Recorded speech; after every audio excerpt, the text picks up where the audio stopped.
Hello, എല്ലാവർക്കും എൻ്റെ വീഡിയോയിലേക്ക് സ്വാഗതം. ഇന്ന് ഞാനിവിടെ വളരെ ടേസ്റ്റിയും ഹെൽത്തിയുമായിട്ടുള്ള നല്ലൊരു റെസിപ്പിയായിട്ട് വന്നിരിക്കുകയാണ്.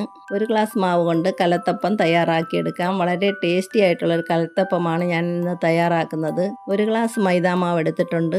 അതിലേക്ക് 1 ടീസ്പൂൺ ബേക്കിംഗ് പൗഡർ ചേർത്ത് കൊടുക്കുന്നുണ്ട്. കടയിൽ നിന്നും വാങ്ങിക്കുന്ന ബേക്കിംഗ് പൗഡറാണ്. കേക്കിനൊക്കെ ചേർക്കുന്നതാണ് ബേക്കിംഗ് പൗഡർ. പിന്നെ 1/2 ടീസ്പൂൺ സോഡാപ്പൊടി ചേർത്തിട്ടുണ്ട്. അപ്പത്തിനൊക്കെ ഉപയോഗിക്കുന്ന സോഡാപ്പൊടിയാണ് ചേർത്തിട്ട് കൊടുക്കുന്നത്. ഇത് നല്ലതുപോലെ ഒന്ന് അരിച്ചെടുക്കാം. ഒരു 3/4 ഗ്ലാസ് അളവിൽ പഞ്ചസാര എടുത്ത് മിക്സിയുടെ ജാറിലിട്ട് നല്ലതുപോലെ ഒന്ന് പൊടിച്ചെടുക്കാം. ഇതിപ്പോൾ നല്ലതുപോലെ പൊടിച്ചെടുത്തിട്ടുണ്ട്. അതൊന്ന് മാറ്റി വയ്ക്കാം. മിക്സിയുടെ ജാറിൽ 2 മുട്ട പൊട്ടിച്ചൊഴിച്ച് കൊടുക്കാം. അത് നല്ലതുപോലെ ഒന്ന് അടിച്ചെടുക്കാം. ഇപ്പോൾ ഇത് അടിച്ചെടുത്തിട്ടുണ്ട്. ഇതിൽ 1 ടീസ്പൂൺ വാനില എസൻസ് ചേർത്ത് കൊടുക്കാം. വാനില എസൻസ് ഇല്ലെങ്കിൽ ഏലക്ക പൊടി ചേർത്ത് കൊടുക്കാം. പഞ്ചസാര പൊടിച്ചത് അതിലേക്ക് ഇട്ട് കൊടുക്കാം. എടുത്തു വച്ചിരുന്ന മാവും കൂടെ ചേർത്ത് നല്ലതുപോലെ ഒന്ന് കറക്കിയെടുക്കാം. ഇപ്പോൾ ഇത് കറക്കിയെടുത്തിട്ടുണ്ട്. 1/4 ഗ്ലാസ് അളവിൽ സൺഫ്ലവർ ഓയിൽ ഒഴിച്ചു കൊടുക്കാം. അത് നല്ലതുപോലെ അടിച്ചെടുക്കാം. ഇപ്പോൾ അത് അടിച്ചെടുത്തിട്ടുണ്ട്. അതിനുശേഷം ഒരു പാത്രത്തിലോട്ട് മാറ്റി കൊടുക്കാം. ഇനി ഒരു 1/2 ഗ്ലാസ് പാല് ചൂടാക്കി അതിലേക്ക് ബട്ടർ ചേർത്ത് കൊടുക്കാം. പാലും ബട്ടറും ഉരുകി വന്നിട്ടുണ്ട്. ഇത് കുറേശ്ശെയായിട്ട് മാവിൽ ഒഴിച്ചു കൊടുക്കും. കുറച്ച് ഒഴിച്ച് വേണം ഒരു ദോശമാവിൻ്റെ പരുവത്തിന് കുഴച്ചെടുക്കണം. ഇതിപ്പോൾ 1/2 ഗ്ലാസ് പാലും ഇതിന് ഉപയോഗിച്ചിട്ടുണ്ട്. ഇതുപോലെ നല്ലതുപോലെ മിക്സ് ചെയ്ത് കൊടുക്കാം.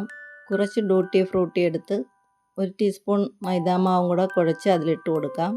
ഇതുപോലെ നല്ലതുപോലെ കുഴച്ചതിന് ശേഷം ഇട്ട് കൊടുക്കാം. ഇതൊന്ന് മാറ്റി വയ്ക്കാം. ഇനി ഒരു പാത്രത്തിലോ അല്ലെങ്കിൽ ഇതുപോലെ പാനിലോ 1 സ്പൂൺ നെയ്യ് ഒഴിച്ച് കൊടുക്കാം. എന്നിട്ട് എല്ലാ ഭാഗത്തും പിടിക്കത്തക്ക വിധം ഇതുപോലെ ഒന്ന് തേച്ച് കൊടുക്കണം. അതിനുശേഷം കലക്കി വെച്ചിരിക്കുന്ന മാവെടുത്ത് ഒഴിച്ച് കൊടുക്കാം. മൊത്തം കൈ കൊണ്ട് വടിച്ചിട്ട് കൊടുക്കണം. എന്നിട്ട് എയർ ബൗൾസ് പോകുന്നതിന് വേണ്ടിയിട്ട് 2 കുലുക്കക്കം ഇതുപോലെ കുലുക്കി അടച്ച് വയ്ക്കാം. പിന്നെ ഒരു ദോശക്കല്ലോ പാനോ എടുത്ത്, പഴയ പാനാകണം എടുത്ത് ഇതുപോലെ ഉപ്പിട്ട് വയ്ക്കണം.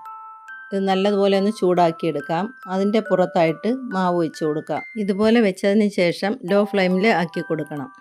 അതിലേക്ക് കുറച്ച് ഡ്യൂട്ടി ഫ്രൂട്ടിയും കൂടെ വേണമെങ്കിൽ വിതറി കൊടുക്കാം. അതൊരു ഭംഗിക്ക് വേണ്ടിയിട്ട്. എന്നിട്ട് അടച്ച് വയ്ക്കാം. 30 മിനിറ്റ് കഴിഞ്ഞിട്ട് ഒരു ഫോർക്കോ സ്പൂണോ വെച്ച് ഒന്ന് ചെറുതായിട്ട് കുത്തി നോക്കണം.